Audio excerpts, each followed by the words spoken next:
मैं प्राध्यापक Kishor Suryavanshi, Gokhale education society, BYK college of commerce, Nashik. Online lecture series class 12 standard, lecture number 22.1। आज हम व्याकरण घटक रस का अध्ययन करने जा रहे हैं।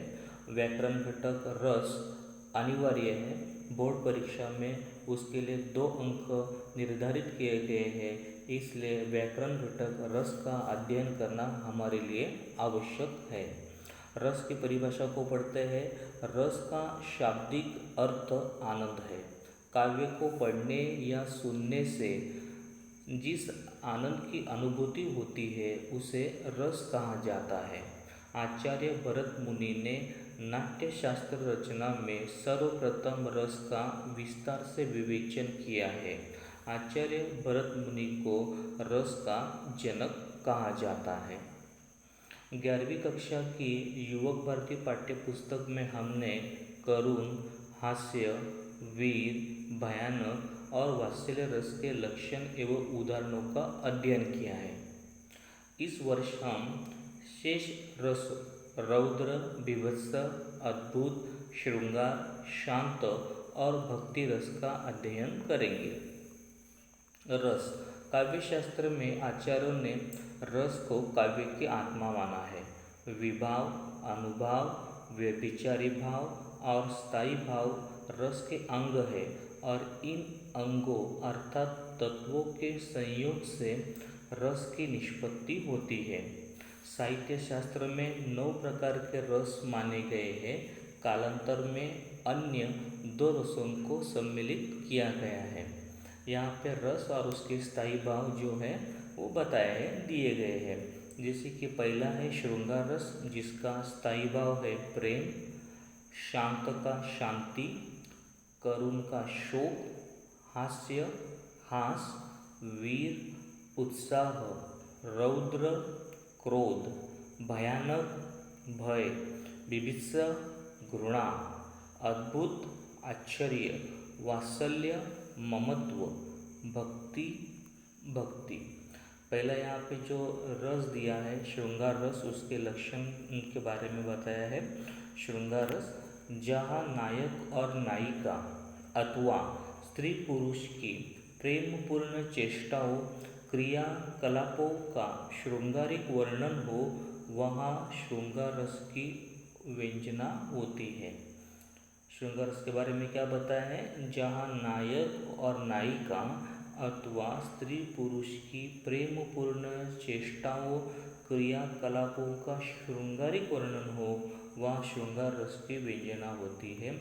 यहाँ पे 2 उदाहरण दिए गए हैं। पहले उदाहरण को हम पढ़ते हैं। राम के रूप निहारती जानकी, कंकन के नग की परछाई, याते सबे सुधी भूली गई, कर टेकी रही पलटारत नाही। गुरु वशिष्ठ जी की आज्ञा से राजा रामचंद्र जी पुष्प तोड़ रहे हैं। कौन बताए यहाँ पे? गुरु वशिष्ठ जी की आज्ञा से राजा रामचंद्र जी पुष्प तोड़ने जाते हैं, तो संयोगवश से वहाँ सीता जी पुष्प तोड़ रही थी। सीता जी के कंकन में राम जी के रूप की मूर्ति दिखाई देती है। सीता को अपने हाथ में जो कंकन पहने हुए हैं उसमें प्रभु राम की मूर्ति, उनकी प्रतिमा दिखाई देती है। राजा की सौंदर्यता को देखकर सीता जी दंग से रह गई है। यहाँ पे नायक और नायिका कौन है? यहाँ पे प्रभु राम और यहाँ पे सीता। और उनमें जो वर्णन किया गया है वो कौन सा वर्णन है? यहाँ पे श्रृंगारिक वर्णन किया गया है। इसलिए ये जो रस है वो कौन सा रस है? यहाँ पे श्रृंगारिक रस है, क्योंकि श्रृंगारिक रस में क्या बताया है? नायक और नायिका की प्रेमपूर्ण चेष्टाओं का श्रृंगारिक वर्णन किया जाता है। तो इसी तरह यहाँ पे प्रभु राम और जो जानकी है उनके प्रेमपूर्ण प्रसंगों को यहाँ पे स्पष्ट किया गया है, दोहराया गया है, श्रृंगारिक वर्णन किया गया है। इसलिए कौन सा रस है? यहाँ पे श्रृंगार रस है। कहत नटत रिजत, खिजत मिलत, खिलत लजियात, भरे भवन में करत हैं नैनु ही सो बात। इस दोहे में कवि बिहारी बता रहे हैं कि भरे भवन में दो प्रेमी नायक और नायिका आंखों से एक दूसरे को इशारा दे रहे हैं, आंखों से बातें कर रहे हैं, शर्मा रहे हैं, मिल रहे हैं, प्रसन्न हो रहे हैं, परंतु भवन में उपस्थित लोगों का पता तक नहीं चलता है। ऐसे अवस्था का वर्णन किया गया है। यहाँ पे नायक और नायिका जो है उनके प्रेम प्रसंगों का यहाँ पे संयुक्त श्रृंगारिक वर्णन किया गया है। इसलिए कौन सा रस है यहाँ पे? श्रृंगार रस का उदाहरण है। रौद्र रस, जहाँ पर किसी के असह्य वचन अपमानजनक व्यवहार के फलस्वरूप हृदय में क्रोध का भाव उत्पन्न होता है, वहाँ रौद्र रस उत्पन्न होता है। इस रस की अभिव्यंजना अपने किसी प्रिय अथवा श्रद्धेय व्यक्ति के प्रति अपमानजनक असह्य व्यवहार के प्रतिशोध के रूप में होती है। रौद्र रस का स्थायी भाव क्या है? यहाँ पे क्रोध है, हमें ध्यान में रखना है। यहाँ पे बताया गया है कि जब किसी व्यक्ति के बारे में या अपने प्रिय व्यक्ति के बारे में अपमानजनक या असह्य व्यवहार किया जाता है, उसके प्रतिशोध के रूप में जो भावना होती है उसे क्या कहा जाता है? यहाँ पे रौद्र रस कहा जाता है। दूसरी बात उन्होंने क्या बताया है कि जब किसी व्यक्ति के द्वारा हमें जब असह्य वचन सुनाए जाते हैं, अपमानजनक व्यवहार किया जाता है, तो उस व्यक्ति के प्रति हमारे हृदय में जो क्रोध का भाव उत्पन्न होता है उसे क्या कहते हैं? यहाँ पे रौद्र रस कहते हैं। यहाँ पे दो उदाहरण दिए गए हैं। पहला उदाहरण में बताया गया है, श्री कृष्ण के वचन सुन अर्जुन क्रोध से जलने लगे, सब शोक अपना भूलकर करतल युगल मलने लगे। यहाँ कुरुक्षेत्र के प्रसंगों को दोहराया गया है। कुरुक्षेत्र में अर्जुन का पुत्र अभिमन्यु कौरवों के चक्रव्यूह रचना में मारा जाता है। यह बात जब श्री कृष्ण अर्जुन को बताते हैं तो अर्जुन को बहुत क्रोध आने लगता है, क्योंकि उनका प्रिय पुत्र अभिमन्यु जो है उसे किसने मारा है? यहाँ पे कौरवों ने मारा है।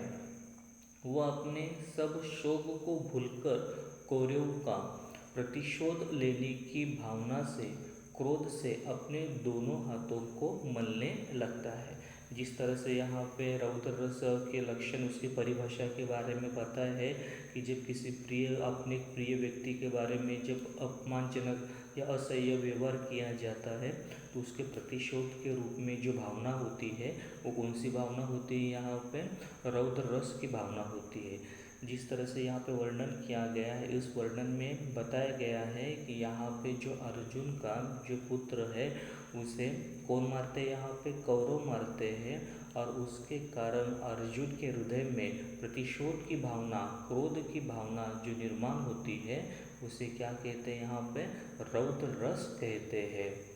कहा कैकेयी ने सक्रोध दूर हट निर्बोध, दीजिह्वे रस में विष मत घोल। यहाँ रामायण के महारानी कैकेयी और दासी मंथरा के संवादों को दोहराया गया है। महारानी कैकेयी राम के राज्याभिषेक को लेकर बहुत आनंदित थी, क्योंकि राम उनका प्रिय बेटा था। परंतु उसी समय दासी मंथरा कैकेयी के मन में विष घोलने का काम करती है। भरत तुम्हारा पुत्र का राज्याभिषेक होना चाहिए, राजा दशरथ के पास जाकर तुम्हारे 2 वर मांगो। इन बातों को सुनकर कैकेयी को बहुत क्रोध आने लगता है, क्योंकि जो दासी मंथरा है वो कैकेयी के हृदय में यहाँ पे विष घोलना चाहती है प्रभु राम के प्रति, जिसके कारण यहाँ पे कैकेयी को बहुत ही क्रोध आता है। किसके प्रति क्रोध आता है? यहाँ पे मंथरा के प्रति क्रोध आता है, और उसे वो दूर हटने के लिए कहती है।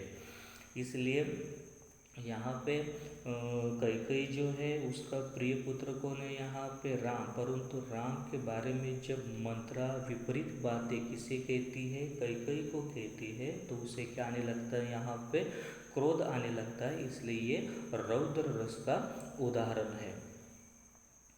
शांत रस जिसका स्थायी भाव है शांति, निर्वेद, जहाँ भक्ति, नीति, ज्ञान, वैराग्य, धर्म, दर्शन, तत्वज्ञान अथवा सांसारिक नश्वरता संबंधी प्रसंगों का वर्णन हो, वहाँ शांत रस उत्पन्न होता है।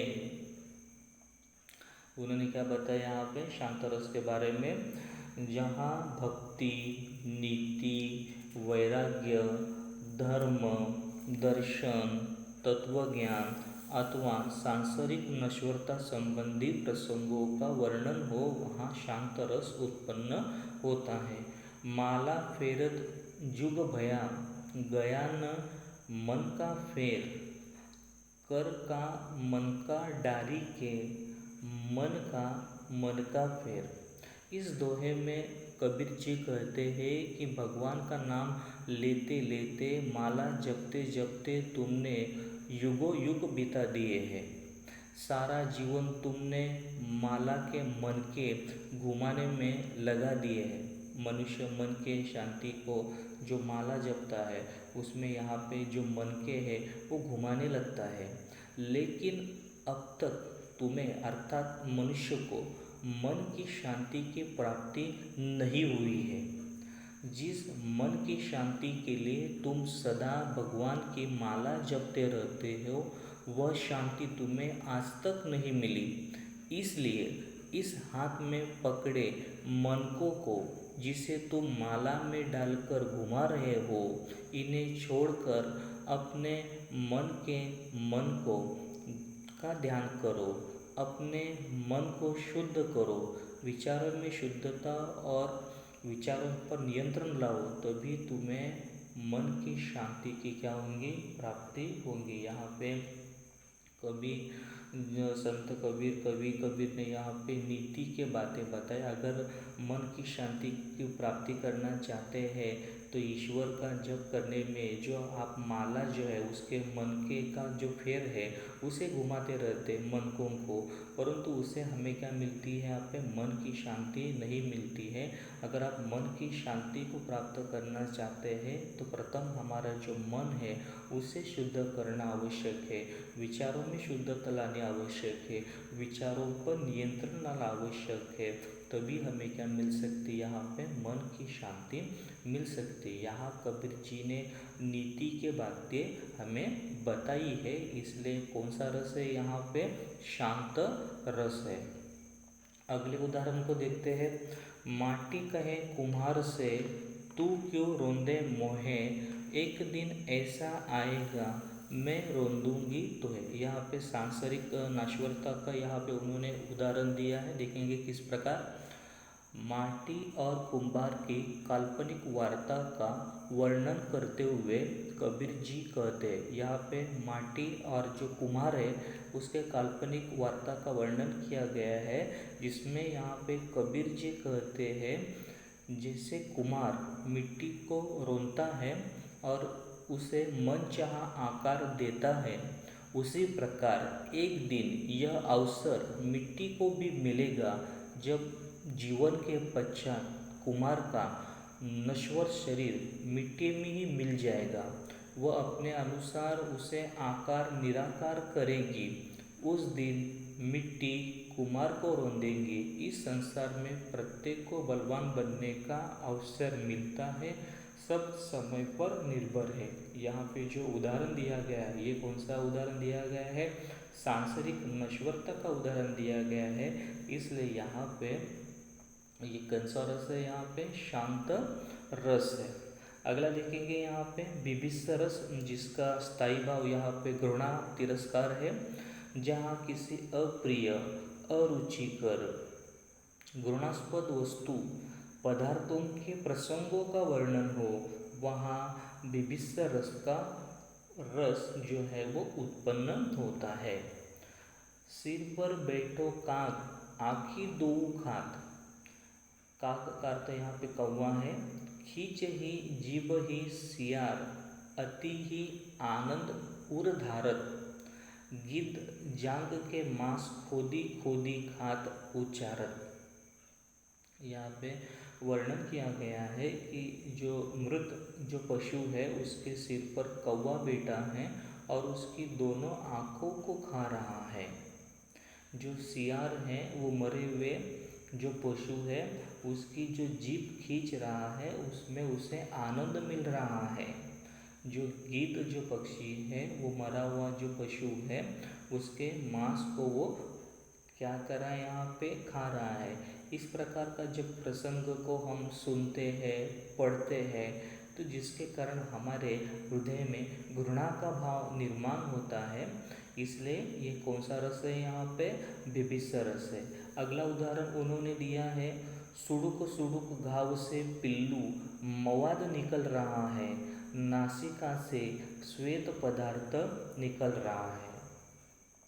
जो सड़ा हुआ जो घाव है, जो गला हुआ जो घाव है उसमें से यहाँ पे पिल्लू मवाद का अर्थ क्या होता है, यहाँ पे जो सड़ा हुआ यहाँ पे जो खून है वो निकल रहा है।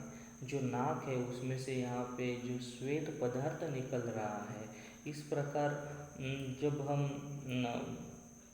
दोहों को पढ़ते हैं, इस प्रकार की रचना को पढ़ते हैं सुनते हैं तो हमारे मन में घृणा का भाव निर्माण होता है। इसलिए ये कौन सा उदाहरण है, यहाँ पे बिभत्स रस का उदाहरण है। क्योंकि बिभत्स रस का जो स्थायी भाव है वो क्या है, घृणा। जब हम किसी अप्रिय अरुचिकर गुणास्पद वस्तु पदार्थ का जो वर्णन है उसे जब हम सुनते हैं तो हमारे मन में जो भाव उत्पन्न होता है वो कौन सा भाव होता है, यहाँ पे घृणा का भाव होता है। इसलिए ये कौन सा रस है, बिभत्स रस है। अगले रस को पढ़ते हैं, अद्भुत रस। अद्भुत रस के बारे में बताया गया है कि जहाँ किसी अलौकिक क्रियाकलाप अद्भुत आश्चर्यजनक वस्तुओं को देखकर हृदय में विस्मय अथवा आश्चर्य का भाव जब जागृत होता है वहाँ अद्भुत रस की व्यंजना होती है। एक अचंबा देखा रे भाई, क्या बताया यहाँ पे, एक अचंबा देखा रे भाई, डाढ़ा सिंह चौरावे गाई, पहले पुत पाछे माई, चेला के गुरु लागे पाई। डाढ़ा से यानी यहाँ पे विशाल सिंह शेर, पुत पुत्र, माई माँ। मैंने एक अचंबा देखा, विशाल शेर को गाय चरा रही है। यह अचंबा क्या देखा, यहाँ पे जो विशाल जो शेर को कौन चरा रही है, यहाँ पे गाय चरा रही है। पहले पुत पाछे माई, पहले पुत्र जन्म लेता है और फिर माता का जन्म होता है। चेला के गुरु लागे पाई, गुरु अपने चेले के पैर छूता। ये सब को पढ़ने से हमारे मन में हमारे हृदय में विस्मय का आश्चर्य का भाव जागृत होता है। इसलिए कौन सा रस है, यहाँ पे अद्भुत रस है।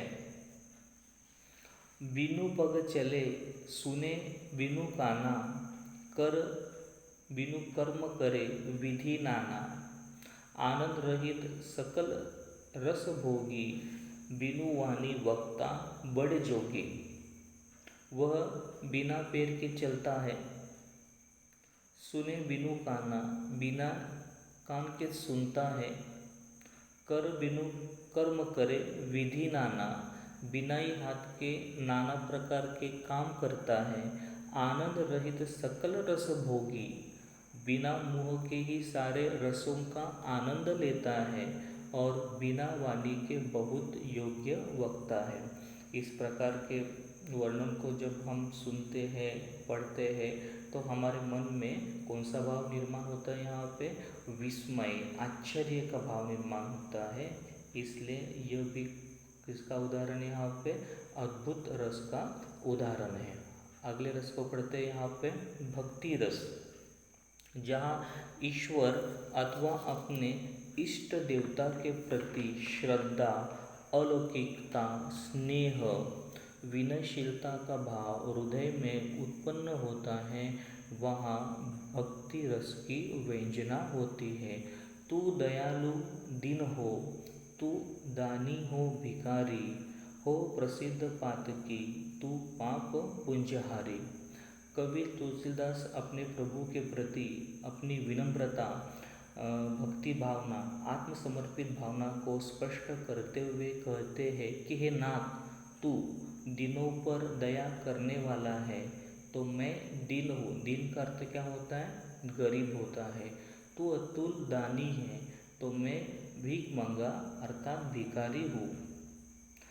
हो प्रसिद्ध पातकी तू पाप पुंजहारी, मैं प्रसिद्ध पापी हूँ तो तू पाप पुंजों का नाश करने वाला है। इस तरह यहाँ पे तुलसीदास जी प्रभु के प्रति अपनी भक्ति भावना जो है वो स्पष्ट कर रहे हैं। उनके प्रति, प्रभु के प्रति विनयशीलता, स्नेह, विनम्रता का भाव है। इसलिए कौन सा रस है यहाँ पे? भक्ति रस है। समदर्शी है नाम तिहारो, सोई पार करो। एक नदी या एक नार कहावत, मैलो नीर भरो। एक लोहा पूजा में राखत, एक घर बधिक परो। सो दुविधा पारस नहीं जानत, कंचन करत खरो। कवि सूरदास जी प्रभु को कहते हैं कि आपका नाम समदर्शी अर्थात आप अच्छे बुरे दोनों के प्रति समान भाव रखने वाले कहलाते हो, इसलिए आपको ने यहाँ पे समदर्शी हो। इसलिए आप अपने स्वभाव के अनुकूल ही मेरे प्रति भी व्यवहार कीजिए, क्योंकि आपका नाम क्या यहाँ पे? समदर्शी है। एक नदिया एक नार कहावत, मैलो नीर भरो। एक नदी होती है जिसमें शुद्ध जल बहता रहता है, दूसरा नाला होता है जिसमें गंदा जल प्रवाहित रहता है। दोनों नदी और नाले का जल गंगा नदी में मिलकर उसी के जल का रूप लेते हैं, तब वह भी गंगा जल कहलाने लगता है। एक लोहा पूजा में राखत, एक घर बधिक परो। सो दुविधा पारस नहीं जानत, कंचन करत खरो। एक लोहा मूर्ति के रूप में पूजा घर में रखा जाता है, उसकी पूजा की जाती है, और दूसरा लोहा पशुओं का वध किए जाने वाले हथियार के रूप में कसाई घर में रहता है। पवित्र और अपवित्र इन दोनों प्रकार के लोहे के प्रति पारस पत्थर कोई भेदभाव नहीं बरतता, दोनों को अपने स्पर्श से वह सच्चे सोना बना देता है। इसलिए यहाँ पे कवि ने प्रभु की जो समदर्शी जो भाव है उसे स्पष्ट करने के लिए यहाँ पे एक लोहे का उदाहरण दिया है और नदियाँ और नाले का उदाहरण दिया है, और अपनी भक्ति भावना को यहाँ पे उन्होंने स्पष्ट किया है। इसलिए ये कौन सा रस है? यहाँ पे भक्ति रस है। ये सभी रसों का अध्ययन करना हमारे लिए आवश्यक है, समझना हमारे लिए आवश्यक है, क्योंकि बोर्ड परीक्षा में इसके लिए कितने अंक निर्धारित किए गए? यहाँ पे 2 अंक निर्धारित किए गए। इसी तरह यहाँ पे व्याकरण घटक रस पूर्ण। धन्यवाद।